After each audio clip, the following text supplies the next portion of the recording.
HiRevz Media is sponsored by Born to Ride Motorcycle Magazine. Check out borntoride.com. Alright guys, messing with the 32 again today. Got Cameron driving the mule. And now the block is nice and black. No more orange clashing with the red. So Pop has done an awesome job getting in there, taping and spray painting and touching up, and looks so much better just blacked out. So that looks good. So now I'm gonna actually look at getting these lake pipes on here. So those are all done. Now that everything's painted under there, all that'll just be kind of hidden, blacked out, and then this will be shining above it. It'll look really good. So first I'm gonna do, pull this paper out of here and then clean up the edges where some of the old, like, you know, soft steel, lead, whatever the heck this is. Clean that off, make sure we got a good surface. All right guys, so I ordered a bolt kit, a full engine bolt kit. It's all stainless. I'll do a link to the bolt kit and to these headers in there. So it comes with the gaskets and everything else you need, and they're probably fine. I mean, it even comes with bolts that I just dumped out everywhere. It even comes with bolts in here, but they're just regular old zinc bolts that seem really long. So went ahead and got these stainless ones. You can tell the zinking is nice on here, but it's nice and blue, where this looks stainless is a little bit more gray. And these are barely magnetic, so it means they're pretty good stainless. So, and you don't have to worry about them. They match these perfectly fine. So that'll be good. So we're gonna go ahead and try to get one on there. Here's our gasket. So we're gonna get that in place, get our header going on. All right guys, sadly I removed my Moon Eyes sticker because it's gonna be hidden completely, but I've got some other ones we might use or may not, I don't know. But anyways, just kind of test fitting it again with the new bolts and trying some stuff out. But I'm gonna go ahead and throw some anti-seize on these, get this one bolted in. All right guys, this side is done, and I got my hidden O2 sensor hooked up for now, which, like I said, I'm probably gonna end up plugging it. We've already got stuff to start doing carburation again. But these are in there as good as we can get them. So I used washers on the ones that were oblonged holes, and then the ones that were round, I didn't use any washers. Just make sure we got plenty of thread in the head, anti-seized them all. And that looks pretty good. Let's do the other side. All right guys, so the end piece is on here that'll connect back into our normal exhaust. And they just got through wiping that side down. I got this side on, and now he's wiping it all down. And we're just wiping them with acetone, just to wipe all the fingerprints, oil off of here, everything. Otherwise it'll blue like handprints and fingerprints in it. And you don't, as soon as you fire it up, you don't want that to happen. So it's good to have it nice and clean before you ever fire it up.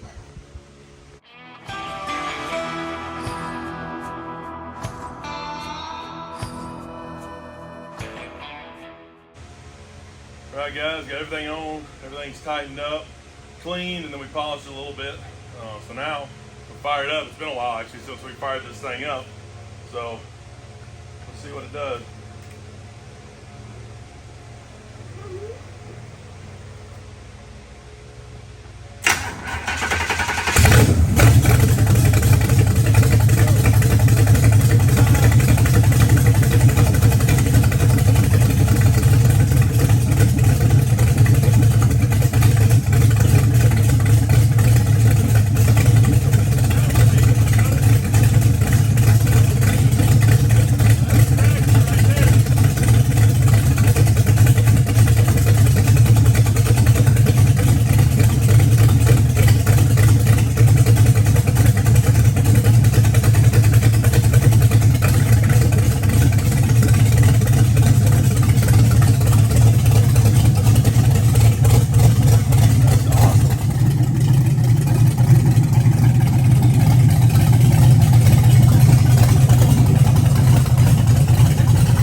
Well, guys, that's it.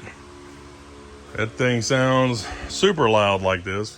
You can get like a muffler insert that actually goes in the leg pipe, but I'm probably going to leave them capped most of the time anyways, and just have the pipe running down through the normal exhaust. But that sounds pretty wicked, and they look amazing. That looks awesome.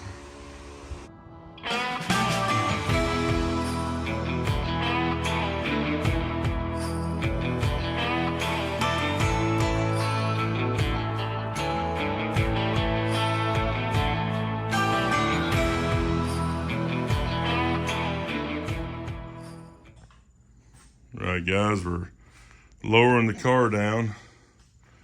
Look how good this thing looks. Sitting down, that looks right there. It's like the perfect size tire in the back for the 60s look. It actually lowered the car a little bit overall, which is good. So that looks fantastic. Looks really, really good. Everything in place. Everything done all the way around. I love how the way these knockoffs sit. The knockoffs actually add some depth. You can see how far the knockoffs actually stick out. And in the rear, they're sunk in pretty far. Let's just see how deep those wheels are. It's pretty good. So now, hopefully here in just a minute, we'll be able to pull this thing over to the muffle shop, get that tied back in, and then be good to go.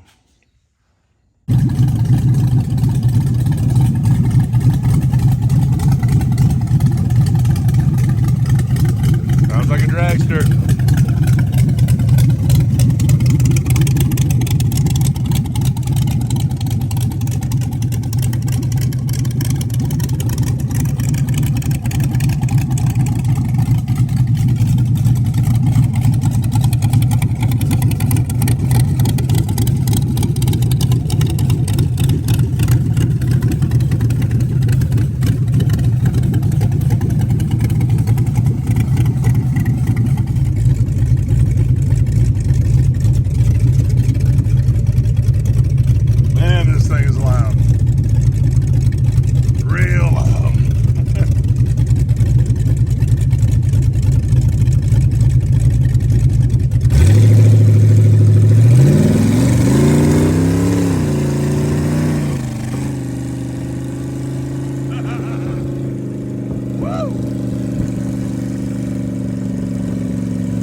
Exhaust hooked back up, and it's so much quieter, so much more enjoyable to drive.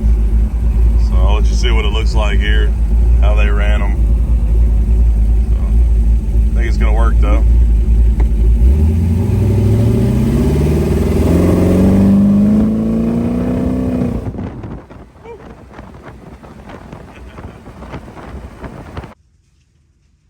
So there's what the exhaust looks like now. This is how they set them up, was able to run them down so we at least get to our adjustments on the hairpin and pull it back. So we're probably going to end up using some metal polish and some sealer on this, kind of brighten it up a little bit more. But I think that's going to work. I think it looks pretty good overall. Definitely sounds a lot quieter, but it looks awesome.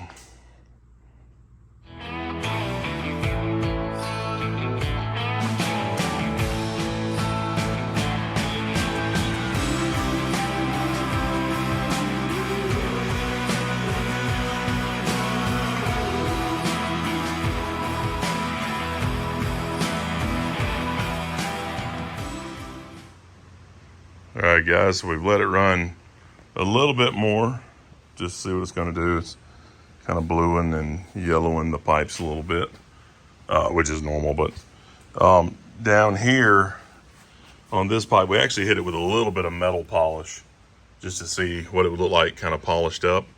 So one idea is paint it black or just leave it kind of polished up. So it actually polished up pretty good, but I think we're gonna hit it with an SOS pad and really make it shine, and then hit it with some metal polish and some protecting polish just to try to keep it that way. So maybe it'll stay that way. It's not gonna blue or turn gold because it's not stainless, so it's just aluminized steel pipe. So, but it can shine up pretty good. Still look pretty good. So, but it seems to be doing good. So I cannot wait till we have a 8 stack sitting on here. It's gonna look really, really good. This thing is coming together.